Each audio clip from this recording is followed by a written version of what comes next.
Writing Studies and Director of First Year Writing at Duke University. And her scholarships, which has been published in leading journals, explores writing theory and pedagogy. She has two books forthcoming in 2014 from Fountainhead Press. Please join me welcome Dr. Comer.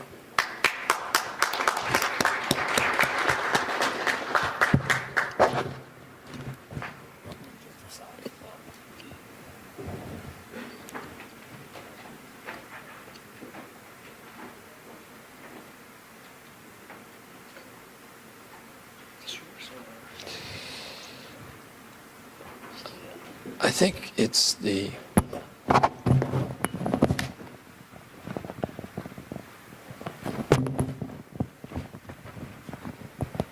It's a conference. yeah. Good morning, everyone.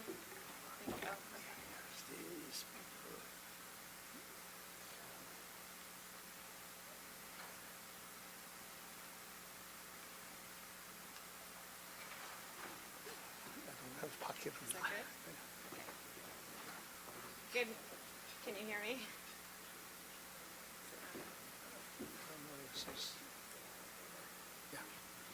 Good morning, everyone. I'd like to thank Professor Kalos and the other conference organizers for this opportunity. I'm going to start today with a quote from William Newell, Professor Emeritus of Interdisciplinary Studies at Miami University.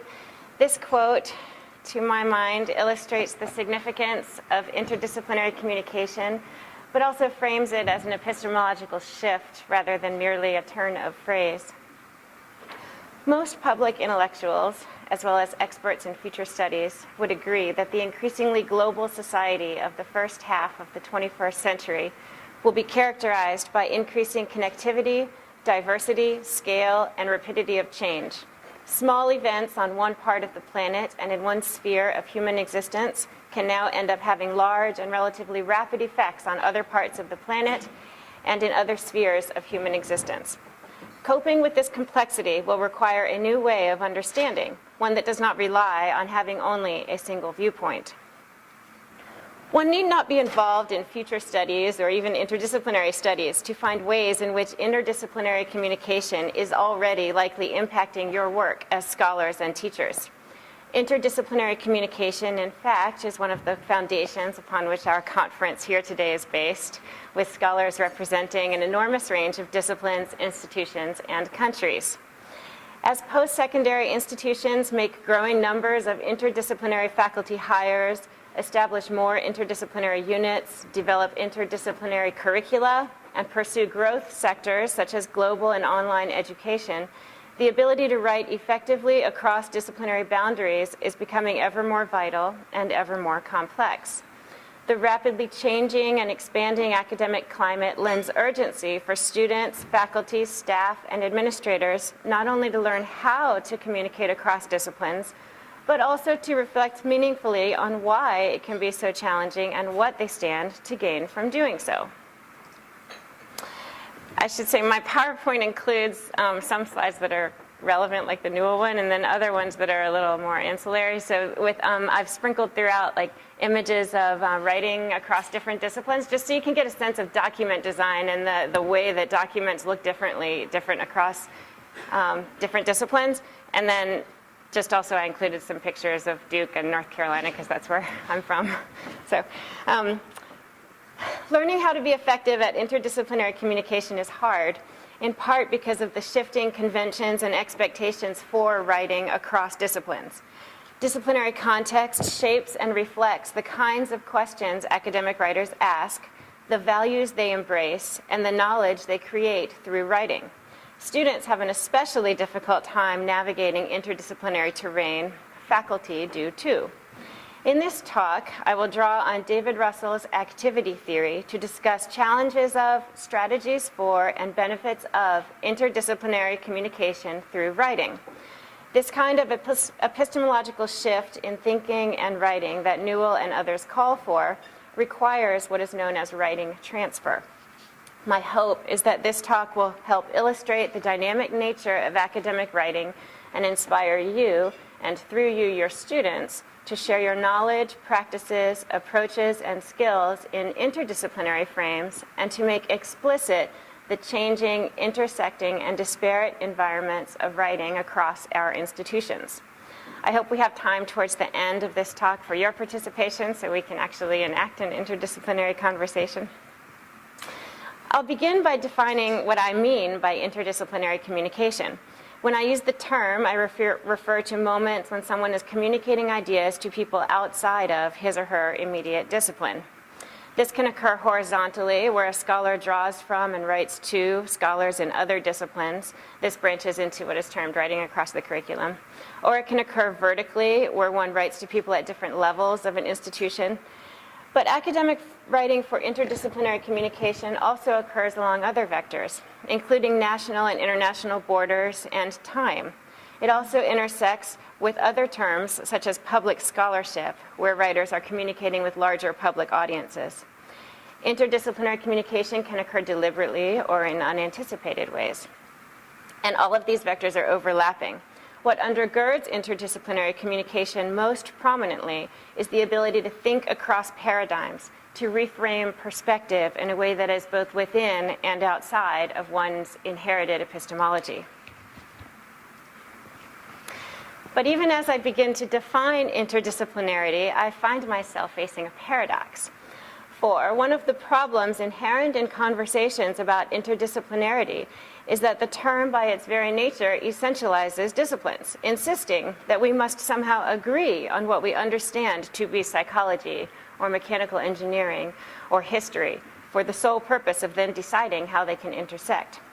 Scholars in the late 20th century may have felt this burgeoning disciplinary amorphism and sought to delimit it by classifying disciplines, defining and molding them, trying to contain them at the very juncture when they were on the brink of becoming indistinct.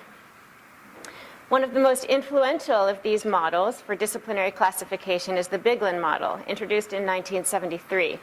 Biglin relies on binaries: hard, soft, pure or applied, life or non-life. Other ways of arranging disciplines include codification, which is to understand the way that knowledge is created, paradigm development, which is how far along a discipline is in getting their epistemologies solidified, and consensus, which is how the degree to which scholars within a discipline agree or disagree about what their discipline is doing. At Duke, disciplines are generally understood to fit within one of the following clusters: arts and humanities, social sciences, natural sciences, STEM, or professions. STEM is science, technology, engineering, and math. Despite these real or imagined pressures to classify and differentiate disciplines, however, as we all know, disciplines are not discrete, singular entities, but they intersect and overlap. As Don Youngblood says, invoking John Donne, no discipline is an island. In one of my own papers in progress, I argue that the concept of deep time, with cladograms and branching orders of cousinhood, is an apt metaphor for disciplines, as it shows how they are interwoven and recursive. Even if disciplines could be codified, one must also note that they are created and sustained by human beings. This sounds simple enough, but it's worth pausing on and re-emphasizing. Humans create knowledge, rethink approaches, change, and move disciplines forward or backward. Moreover, academic writing within disciplines is shaped by individual scholars' dispositions, experiences, approaches to learning, personalities. For that reason, disciplinary writing, by its nature, grows and changes as well. It is dynamic. Values, conventions, expectations about writing shift not only between disciplines and people, but often across historical and cultural contexts as well. Janice Walker, a scholar of writing studies, uses citation to discuss just how variegated the landscape of academic writing is. This is her quote. "Strict attribution of sources was not always necessary, and indeed in many cultures and contexts, it is still not necessarily required. Ancient texts often did not follow any formal rules of attribution, since it was assumed that the audience would already be familiar with the body of scholarly work. In some cultures today, the words of others are used without attribution as a way of honoring those whose words are considered so important that they need no attribution. Walker herself, an expert in writing studies and a highly accomplished writer, ultimately exclaims, "I'm so confused." The term interdisciplinary, then, paradoxically has the impossible task of trying to create disciplinarity in order to dismantle it. But this is me, a professor in English and writing studies and Victorian literature, waxing on about language with pictures of dinosaurs in the background. Let me instead change gears momentarily to speak about the paradox of needing to crystallize our thinking on interdisciplinarity in a way that might resonate more with friends in the natural or social sciences, with tables and figures, which I know they're small, you can't see them. This is a copy of a table in the 2012 report of the Job Information List of the Modern Language Association. What you would be able to see if it were bigger is that there are greater than 20 subspecialties within English, such as writing studies, composition, rhetoric, different historical periods, different theoretical approaches. Some of us in English write for highly specialized audiences or more public audiences. We study virtually every period where humans have existed across the globe, from antiquity to contemporary blogs. English PhDs look at prose, sound, poetry, cartoons, music, journalism, visual texts. Granted, my discipline is one which has comparatively less consensus than other disciplines, but even other disciplines with higher consensus have subspecialties that transverse disciplinary boundaries. The history of science, the philosophy of science, environmental science, I'm sure your own disciplines have all of these subspecialties. And in the same way that disciplines are at heart already interdisciplinary, so too is it fair to say that scholars already routinely communicate outside of the ivory tower. Every discipline has more public forms of scholarship, be they op-eds, pamphlets, websites, monographs that make it to your local bookstore. Search engines like Google Scholar and databases like JSTOR, movements like MOOCs, make even the scholarship we might specifically create for other scholars likely to be read by members of the larger community. Within institutions, many of us are also already likely accustomed to writing for people outside of our fields at different levels, be it for tenure and promotion, letters of recommendation, annual reports, grant proposals. So all of this is to say that the good news is that whether we know it or not, we are already accustomed to interdisciplinary communication. And yet, even as we might pat ourselves on our backs for our prowess and vast experience with interdisciplinary communication, we also know that interdisciplinary communication has challenges, and that 20 subspecialties or not, scholars in English tend to write and think differently than people in computer science. And the kind of paper I'm delivering to you today, my one table with figures aside, sounds different than other versions of this paper I might produce for a textbook or to a business or to faculty in a conference in India or Brazil. The truth is, there are differences among and between disciplines, vertically, horizontally, across international and linguistic borders. And these differences in approach, epistemology, and value make interdisciplinary communication vital, even though difficult. I'll offer two anecdotes that illustrate some of the importance of interdisciplinary communication. The first is actually a borrowed story from a friend of mine, Ed White, who's a national scholar, leading scholar on curricular assessment. He was at an institution where they were reading portfolios of student writing to assess learning gains. And one of the essays they read was by a history major, a senior thesis. And it was on Richard II. So Ed from English rated it a 6, the highest possible rating on the rubric they were using.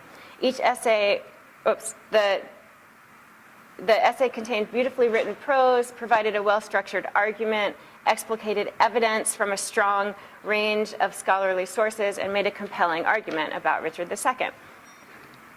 Each essay, though, was double-blind scored, and the following day, when they were reviewing inter-rater reliability, the team discovered that a professor in history had also rated that very same thesis, yet he rated it a 1, the least effective score in the rubric. Ed was astonished. How could he possibly rate it a 1? It was a 6 essay. But apparently, the historian was also astounded because the student's thesis was riddled with inaccuracies in evidence, most egregiously being that the student had identified Richard II as living in the 12th century instead of the 14th century. The second example also illustrates the importance of interdisciplinary communication and the higher stakes often involved. Here is a reproduced image of one of the memos sent by Challenger engineers in 1979 to managers regarding their uncertainty with the O-rings. While there are many causes of the Challenger explosion, a breakdown in communication due to interdisciplinary gaps is agreed by many to be among the most prominent causes. Engineers knew that the O-rings were not up to par for flight and attempted to communicate this to management. However, because of shortcomings of interdisciplinary communication, management was unable to understand how vital these O-rings were, the extent to which the engineers were concerned about it, and how risky the planned flight might be. The memo never got passed up. David Russell's influential work with activity theory offers a way of understanding from whence these interdisciplinary misfires emerge. Russell emphasizes that writing, along with other modes of communication, emerges from established and individualized networks of human interaction. This is his quote. Activity theory develops the metaphor of interlocking dynamic systems or networks. An activity system is any ongoing, object-directed, historically conditioned, dialectically structured, tool-mediated human interaction. A family, a religious organization, an advocacy group, a political movement, a course of study, a school. These activity systems are mutually reconstructed by participants using certain tools and not using certain other tools. Activity theory then suggests that each discipline and each discipline's approach to writing has a highly contextualized and historically grounded set of practices, motives, and approaches. And as you can see from the image, writing thus reflects, shapes, and is shaped by the particular network from which it emerges. Scholars can advance knowledge in their disciplines in part because, as activity theory demonstrates, they can build on the work of others and carry forward long-term conversations premised on shared knowledge and outcomes. Other scholars, such as Chuck Baserman, identify patterns across disciplinary texts in order to identify these activity systems. In so doing, we come to understand disciplines as what Michael Carter terms ways of knowing. Scholar James Porter defines these activity systems as discourse communities. Activity theory and discourse communities, though, not only help us understand how knowledge is advanced and why interdisciplinary communication can be challenging, but also why writing, and more broadly academic inquiry, can be so challenging for undergraduates as they move between these activity systems without the meta-awareness to recognize, often without the meta-awareness to recognize and participate in them. Louis Menand identifies the problem as an overall siloing in the academy. Gerald Graff similarly decries what he terms a disconnected series of courses that students take during college. Scholars such as Carter suggest that faculty can become so immersed in their particular discipline's activity systems that they are incapable of noticing the situatedness of writing in their field, let alone helping students understand these.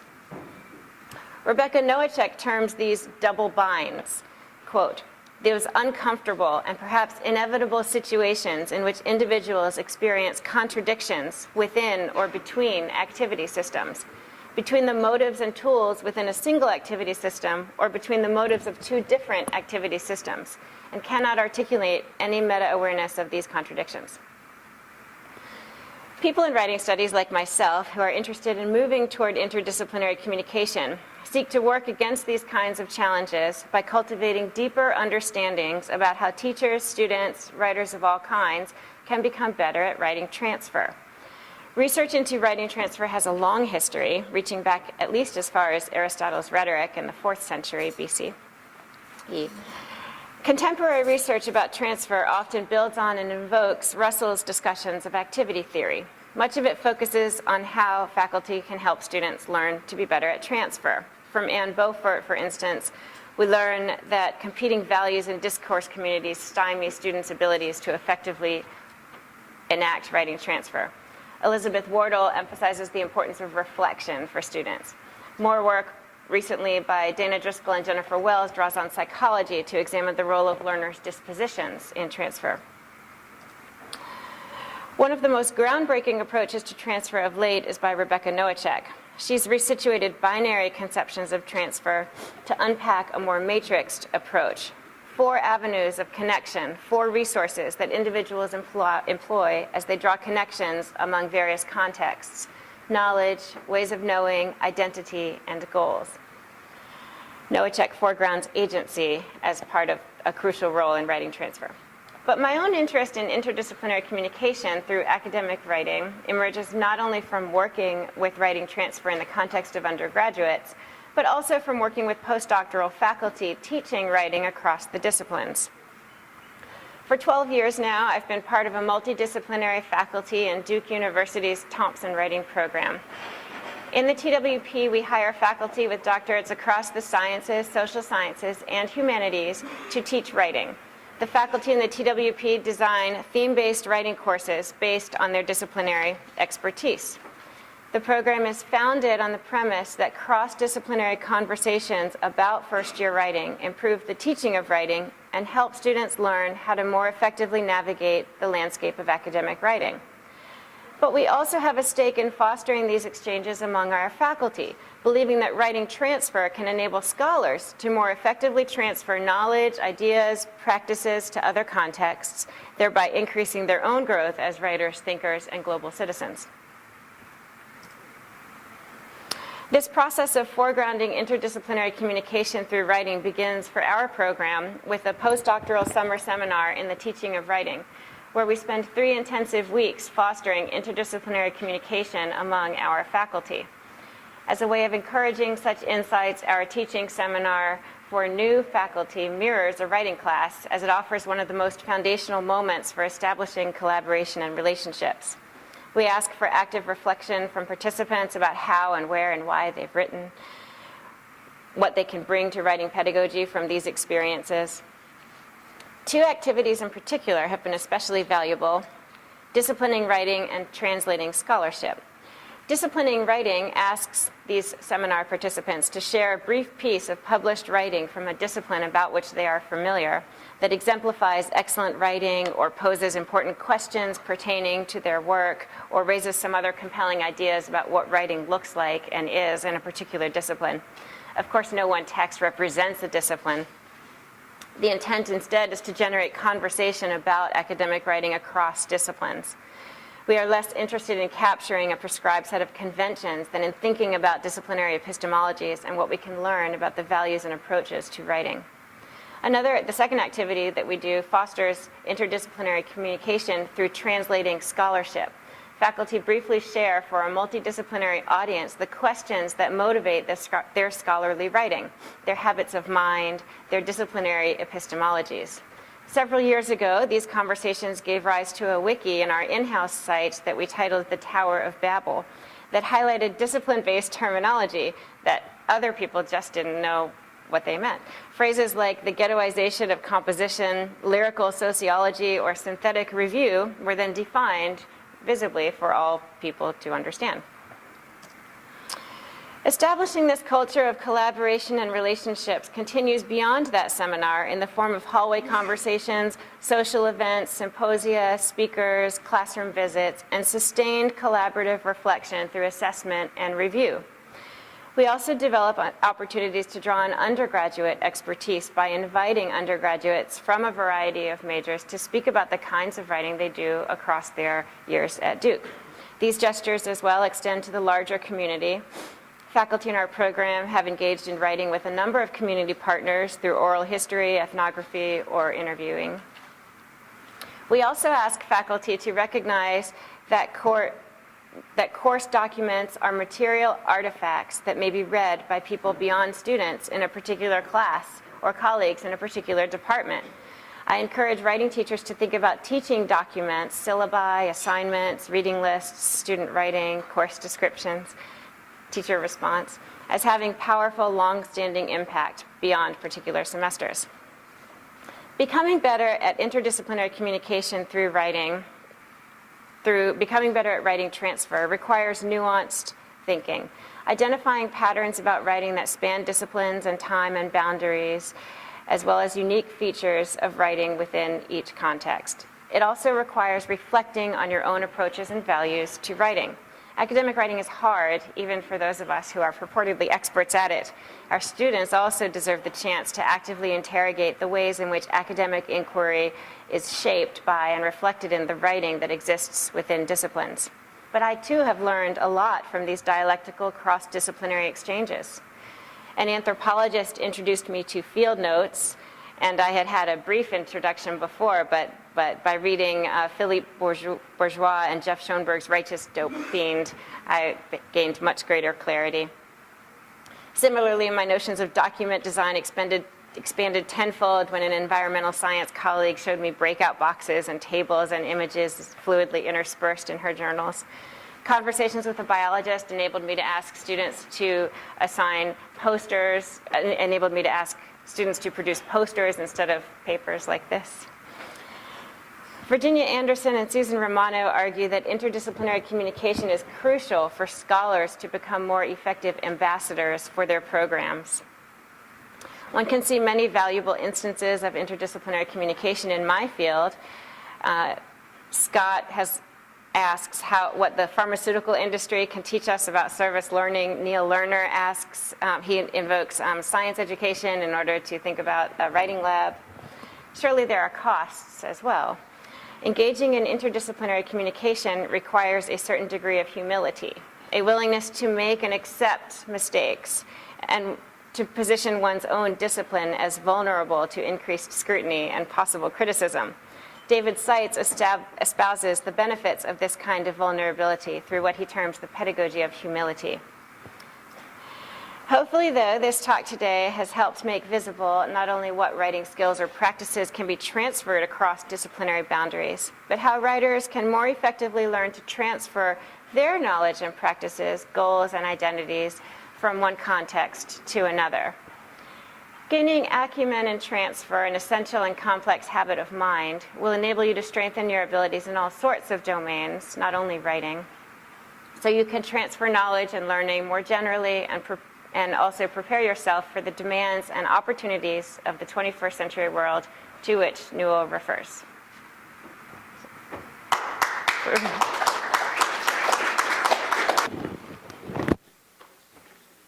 Okay, thank you very much, Dr. Comer.